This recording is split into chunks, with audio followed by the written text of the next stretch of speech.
Let's start off with some basics today. Let's talk about what exactly is Amazon FBA. If you're interested in making good revenue online reselling products, you've doubtlessly heard of the Amazon FBA program. We're going to talk about what that is and what you can expect the pros and the cons to be, and just sort of a workflow, what it looks like, what it is consists of, because there's a lot of confusion about what FBA actually is. So Amazon FBA stands for Amazon Fulfillment by Amazon, right? FBA, Fulfillment by Amazon. This means that Amazon is fulfilling your orders, right? So really, all you're going to be responsible for doing is finding the items, sending them off to Amazon. Amazon takes care of the rest. It's really, really appealing, especially if this is a side hustle for you or if you want to grow your business. Amazon FBA really is, I think, in my opinion, the most scalable business model for the Amazon platform. Let me explain to you why. If you're selling things from your office or your warehouse or even your home, you can only go to a certain amount because there's only a certain amount of time in the day. So if you're getting hundreds of orders, you're going to need to pay somebody to prep those, right? Or you're going to have to spend all your time doing that. It takes time to do that. You're going to have to store them somewhere. You may need to pay overhead for a storage facility, or your house may just become not it may become full, right? Like you don't have any more room, so you don't have any place to store it, so you got to grow your storage. You're going to have more overhead, and you're really going to need employees to get to that next level. Amazon FBA, I'm not saying you'll never need employees to scale your FBA business, but most of the stuff that you would have to handle yourself or that you'd have to pay somebody to do is already taken care of for you. If you sell your products through the FBA program, Amazon takes care of customer concerns, right? They take care of customer service. They ship your products out so you don't have to worry about, oh, I've got this, I'm going to make $5 on it, but not if I have to ship it across the country. So you don't have to worry about varying shipping fees because it ships to the customer from their warehouse. You don't have to worry about storage because they're going to store it at the warehouse for you. Now, they do charge a storage fee, but it's very minimal for most items, especially if you have a good turnover on these items, if you're selling them quickly. You're also going to be more likely to get the buy box. Now, the buy box is something that's very, very interesting, and it's something that you are going to want to know what it is when you get onto Amazon. Let's take a look, and I'll show you a little bit about what I mean by the buy box. So we're here on Amazon. We just got this random product. This is the buy box right here. So this is where somebody goes on and then you see, oh, buy it now. That's the buy box. It's funny because right now it's 2024. Amazon's been around for a long time now, and people still don't realize that you can get this maybe even cheaper by going down here and going to search other offers. Now, this particular listing, there's only two people selling it right here. So we've got this one right here being sold by Beauty Choice, and then this one up here as well being sold by actual Amazon. So the buy box isn't always the cheapest. If you decide to sell FBA, you'll get this Prime right here. Your customers will see this Prime. So Prime members will have their preferred shipping on that. And you're more likely to be the one in this box, which a very high percentage of sales come from this box. Now, there's all kinds of ways to figure out how the buy box gets triggered. That's not what this video is about, but I'll give you two tips.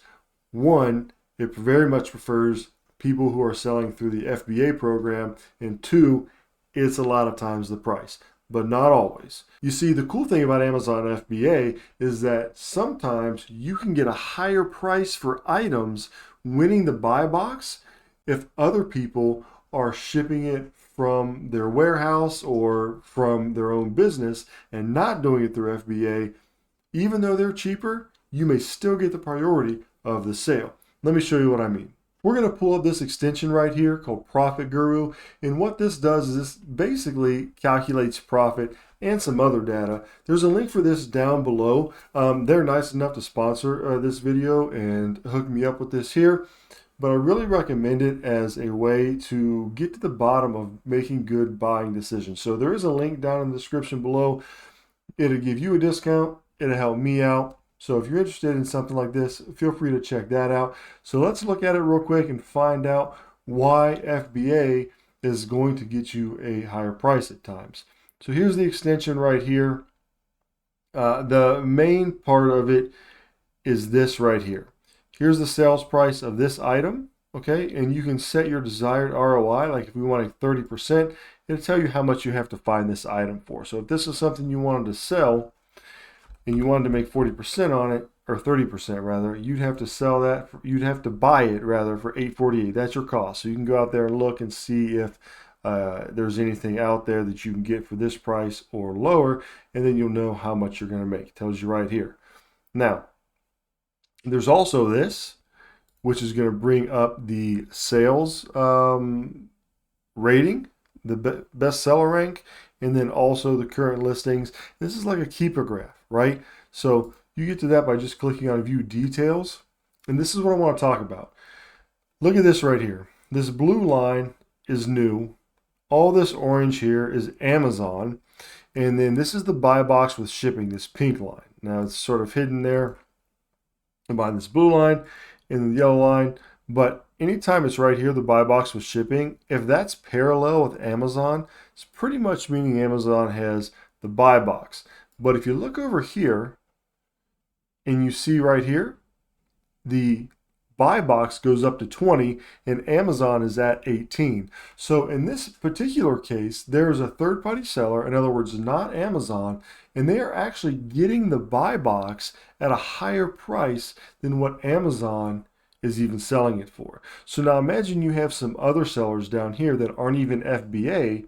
You're going to get the preferred spot in that buy box, and you're going to be able to charge more than those other people are, just because, think about it, as a consumer, I always buy from things that are prime, right? That Amazon is fulfilling, because I know that if I have a problem with it, I don't have to deal with anybody but Amazon, and Amazon is going to back me 100%. Now, on the flip side of that, if you're the seller and you're selling something through Amazon FBA, you really don't have a lot of control over it, right? So Amazon's going to take a return 100% no matter what most of the time. The customer is always going to be right, and you pretty much give up all control of that. Now, there are certain times where you can file like A to Z claims, and you can sort of, if something's wrong, Amazon will listen to you, but 9 times out of 10, you're giving up all control over any kind of customer service, and Amazon is going to default to giving the customer what they want. So there is that, and that's not really a con. It is if you look at it like, well, I don't have control anymore, but Amazon knows what they're doing. They're going to take care of the customer, which is ultimately what you want as a customer and as a seller as well. Also, the cool thing about that is if somebody's not happy with their product, or they're not happy with the service time, or they're not happy with the way it was packaged, and they leave a bad review, you can get that review crossed out almost 100% of the time. If Amazon fulfilled it and the customer leaves a bad review, 9 times out of 10, you can go there, request to be removed, and Amazon will strike it through, and it's like it never happened. And you can keep a higher rating on your profile that way as well. So that's another benefit of it.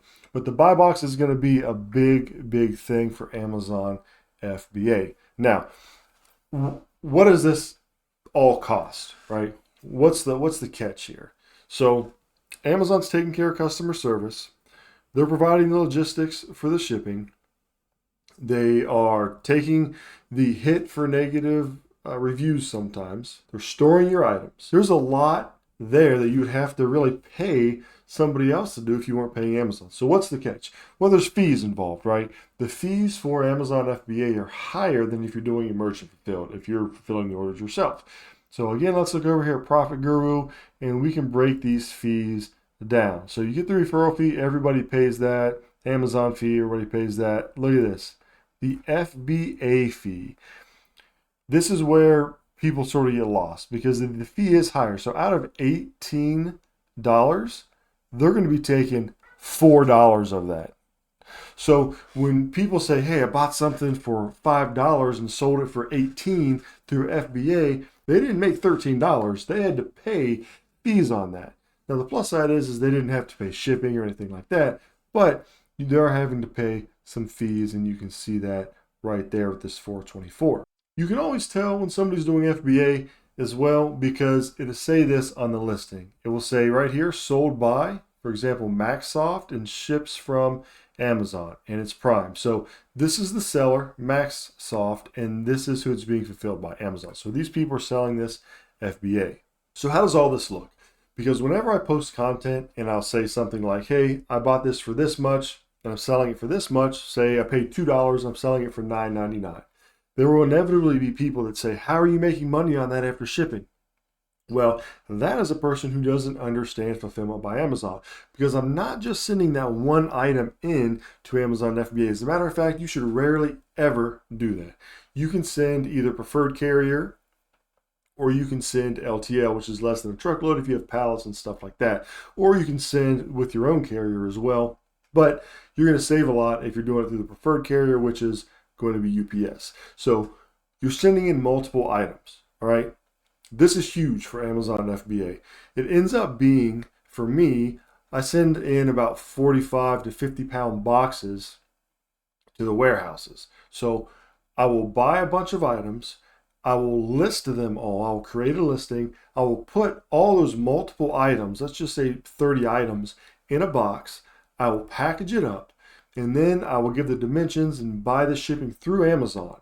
Now, shipping ends up being about 25 to 25 cents per pound, right? So I'm in Ohio. I can ship a box to a warehouse in South Carolina for about $10 to $13 for a 45 to 50 pound box. That's huge. So you're not paying shipping on individual items when you're doing Amazon FBA, which is nice. You're sending in multiple items. When they receive it at the warehouse, they're opening the box, they're scanning them in, and then they're storing it and putting it on the Amazon listing so that when somebody orders it, they'll go find it and they'll ship it out for you.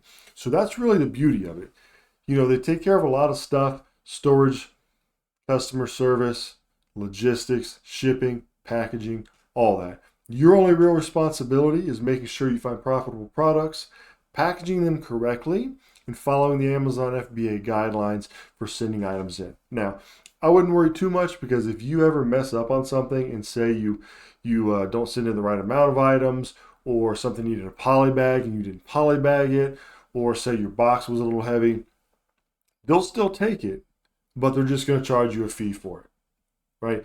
The beauty of it is that you're still going to probably be coming out on top. You don't even have to package your items all the way correctly, because you can pay Amazon to even do that for you.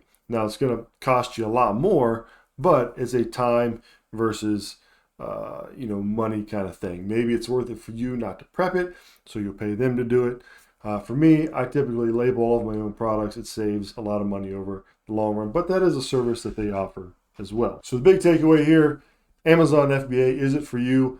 I think it very well can be. It's what I prefer. I do 90% of my stuff FBA because I can buy it, I can put it into a box, prep it, ship it off very cheap, and then essentially I don't really have to worry about it too much.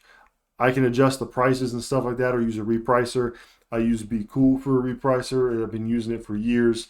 I recommend them if you want to give them a look up. The link's in the description down below. You can check that out, so I don't have to constantly be monitoring prices.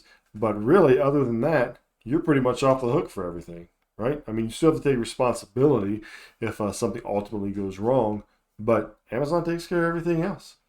Buy a bunch of items, put them in a box, ship them out, and Amazon takes care of it. That's the beauty of it. Very scalable, and I recommend, if you're not doing FBA, at least start to check it out. Get you a couple items, send it in, get a feel for the workflow, and then grow from there. Don't forget to sub to the channel. Have a good one, and I'll catch you all later.